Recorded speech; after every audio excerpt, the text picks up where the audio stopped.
Hello students, welcome to NCERT पाठशाला। पिछले video में हमने पॉलिनोमियल्स को डिग्री के बेसिस में कैटेगराइज करना सीखा था, तो उसी के कंटिन्यूएशन में कुछ स्पेशल पॉलिनोमियल्स के बारे में भी हमें पढ़ना है। इसमें सबसे पहले हमें कांस्टेंट पॉलिनोमियल्स के बारे में पढ़ना है और इसके बाद हमें जीरो पॉलिनोमियल के बारे में पढ़ना है। तो इस पर्टिकुलर वीडियो में इन दो टॉपिक्स के ऊपर हम डिस्कशन करने वाले हैं और इनके डिग्रीज के बारे में भी हम कुछ बातें करेंगे। तो देखो, कांस्टेंट पॉलिनोमियल्स की अगर मैं बात करूं तो जितने भी कांस्टेंट नंबर्स होते हैं उन सभी को हम कांस्टेंट पॉलिनोमियल्स कहते हैं, राइट। यहां पर अगर मैं कुछ कांस्टेंट नंबर्स लिख दूं जैसे कि 3, इसके अलावा एक दूसरा नंबर मैं ले लेता हूं -7, तीसरा नंबर हो जाएगा √5, राइट। तो इसी तरह से कोई सा भी कांस्टेंट नंबर आप लिख सकते हो, लेकिन हर एक कांस्टेंट नंबर को हम कांस्टेंट पॉलिनोमियल कहते हैं। और ऐसा क्यों? क्योंकि देखो, यहाँ पर जो भी नंबर्स हमने लिखे हैं ये सारे पॉलिनोमियल्स हैं। अब वो कैसे?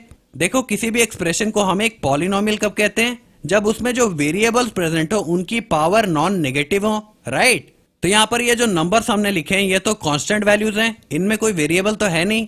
लेकिन अगर हम चाहें तो इन कांस्टेंट नंबर्स में हम एक वेरिएबल ऐड कर सकते हैं। जैसे अगर मैं 3 की बात करूं तो इसे मैं लिख सकता हूं 3x⁻0, है ना। यहाँ पर x⁻0 1 हो जाएगा और 1 × 3 वापिस से 3 आ जाएगा, तो 3 को हम लिख सकते हैं 3x⁻0। और जैसे ही हमने 3 को इस तरह से रिप्रेजेंट किया तो यहाँ पर एक वेरिएबल पार्ट आ गया, और ये जो वेरिएबल हमारे पास है x, इसकी जो पावर है यानी कि 0, ये एक नॉन नेगेटिव इंटीजर है, राइट। इसी तरह से अगर मैं -7 की बात करूं तो इसमें भी हम कोई सा भी वेरिएबल ऐड कर सकते हैं। तो फॉर एग्जांपल यहाँ पर अगर मैं y ऐड कर दूं और इसकी पावर को अगर मैं 0 ले लूं तो यहाँ पर y⁻0 फिर से 1 हो जाएगा और 1 × -7 फिर से -7 हो जाएगा, राइट। तो -7 को हम इस तरह से रिप्रेजेंट कर सकते हैं, और जैसे ही हमने ऐसा किया तो यहाँ पर ये वेरिएबल हमारे पास आ गया y और इसकी पावर आ गई 0, जो कि एक नॉन नेगेटिव इंटीजर है फिर से, है ना। और सिमिलरली ये जो नंबर हमारे पास है √5, इसमें भी हम एक वेरिएबल को ऐड कर सकते हैं।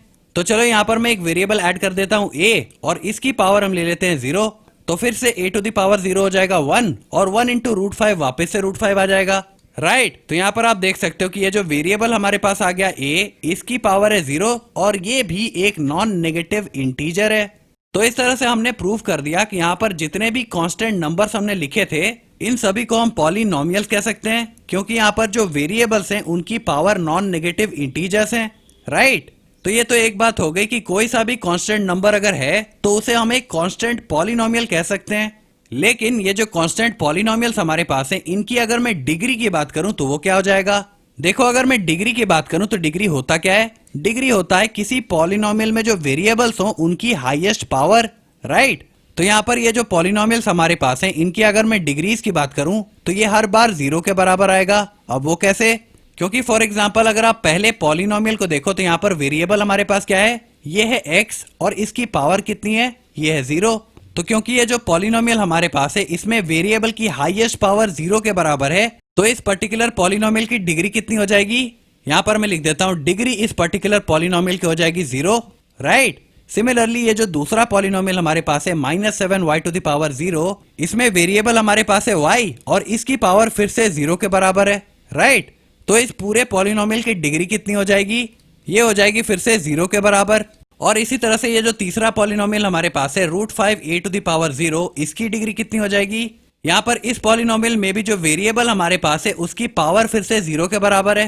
तो क्योंकि इस पूरे पॉलिनोमियल में एक ही वेरिएबल हमारे पास है यानी कि a, तो इसकी जो भी पावर होगी वही हो जाएगी डिग्री इस पूरे पॉलिनोमियल की।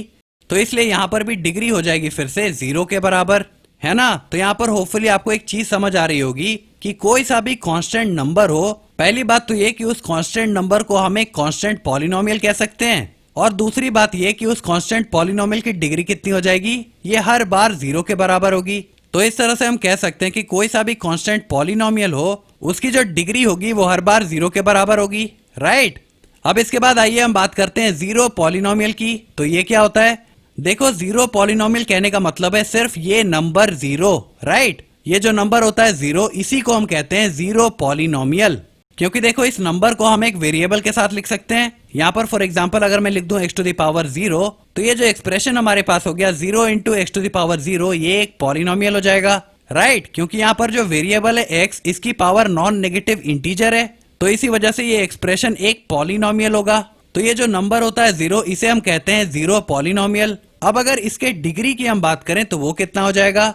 देखो मैंने आपको बताया कि डिग्री होती है किसी एक्सप्रेशन में जो वेरिएबल्स हो उनकी हाईएस्ट पावर। तो ये जो एक्सप्रेशन हमारे पास है 0 into x to the power 0, इसमें वेरिएबल है एक्स और इस वेरिएबल की पावर कितनी है, ये है 0 के बराबर। तो इस पर्टिकुलर केस में इसकी डिग्री कितनी हो जाएगी, डिग्री हो जाएगी यहाँ पर 0 के बराबर, है ना, क्योंकि यहाँ पर इस पूरे एक्सप्रेशन में एक ही वेरिएबल हमारे पास है।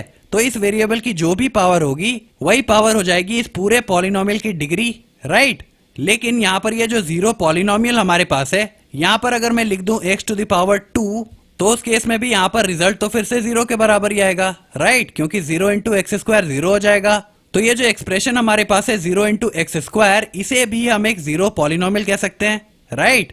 अब देखो ये जो एक्सप्रेशन हमारे पास है 0 इंटू एक्स स्क्वायर, इसकी डिग्री क्या हो जाएगी। हमें पता है कि डिग्री होती है किसी एक्सप्रेशन में जो वेरिएबल हो उसकी हाईएस्ट पावर। तो यहाँ पर इस पर्टिकुलर एक्सप्रेशन में वेरिएबल हमारे पास है x और इसकी पावर कितनी है, ये है 2 के बराबर। तो इस एक्सप्रेशन के लिए डिग्री कितनी हो जाएगी, ये हो जाएगी इस हाईएस्ट पावर यानी कि 2 के बराबर, राइट। लेकिन ये जो नंबर हमारे पास है 0, इसे हम किसी और वेरिएबल के साथ भी तो लिख सकते हैं। यहाँ पर सपोज अगर मैं लिख दूं y और इसकी पावर में लिख दूं 21, तो इस केस में भी ये एक 0 पॉलिनोमियल तो होगा ही, राइट, क्योंकि 0 into y to the power 21 ये फाइनली 0 के बराबर आ जाएगा। तो इस एक्सप्रेशन को यानी कि 0 into y to the power 21, इसे भी हम कह सकते हैं एक 0 पॉलिनोमियल, राइट। अब अगर इस एक्सप्रेशन की मैं डिग्री की बात करूं तो वो क्या हो जाएगा। हमें पता है कि डिग्री होती है किसी एक्सप्रेशन में जो वेरिएबल हो उसकी हाईएस्ट पावर।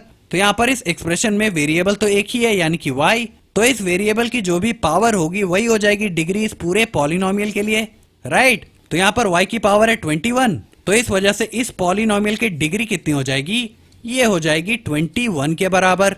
तो यहाँ पर होपफुली आपको एक चीज समझ आ रही होगी कि 0 पॉलिनोमियल के केस में डिग्री फिक्स नहीं होती, राइट। यहाँ पर पहले एक्सप्रेशन में आपने देखा कि डिग्री 0 के बराबर थी, दूसरे एक्सप्रेशन में आपने देखा कि डिग्री 2 हो गई, तीसरे एक्सप्रेशन में आपने देखा कि डिग्री 21 हो गई, है ना। लेकिन ये तीनों एक्सप्रेशंस हैं तो 0 पॉलिनोमियल ही, क्योंकि 0 into x to the power 0 ये भी 0 होता है, 0 इंटू एक्स स्क्वायर ये भी 0 होता है और 0 into y to the power 21 ये भी 0 होता है। तो इसी वजह से हम कह सकते हैं कि 0 पॉलिनोमियल के केस में डिग्री को डिफाइन नहीं किया जा सकता, राइट। तो 0 पॉलिनोमियल के केस में डिग्री क्या हो जाएगी हर बार, ये हो जाएगी अनडिफाइंड, अनडिफाइंड। और ऐसा इसलिए क्योंकि यहाँ पर वेरिएबल की पावर को आप कुछ भी ले लो वो हर बार 0 के बराबर ही आएगा, और उस पर्टिकुलर केस में वेरिएबल की जो भी पावर आप अज्यूम करोगे उसी को तो आप डिग्री कहोगे, है ना। तो जैसे जैसे डिफरेंट पावर्स आप लेते जाओगे वैसे वैसे डिफरेंट डिग्रीज आती जाएंगी। तो क्योंकि 0 पॉलिनोमियल के केस में कोई फिक्स डिग्री हमें नहीं मिल रही, इसी वजह से हम कहते हैं कि 0 पॉलिनोमियल की डिग्री जो होती है वो अनडिफाइंड होती है, राइट। तो होपफुली इस वीडियो में जो भी चीजें मैंने आपको एक्सप्लेन की वो आपको समझ आ गई होंगी। अगर आपको कोई डाउट्स या क्वेरीज अभी भी रह जाती हैं तो आप नीचे कमेंट्स में पूछ सकते हो। Okay, thank you.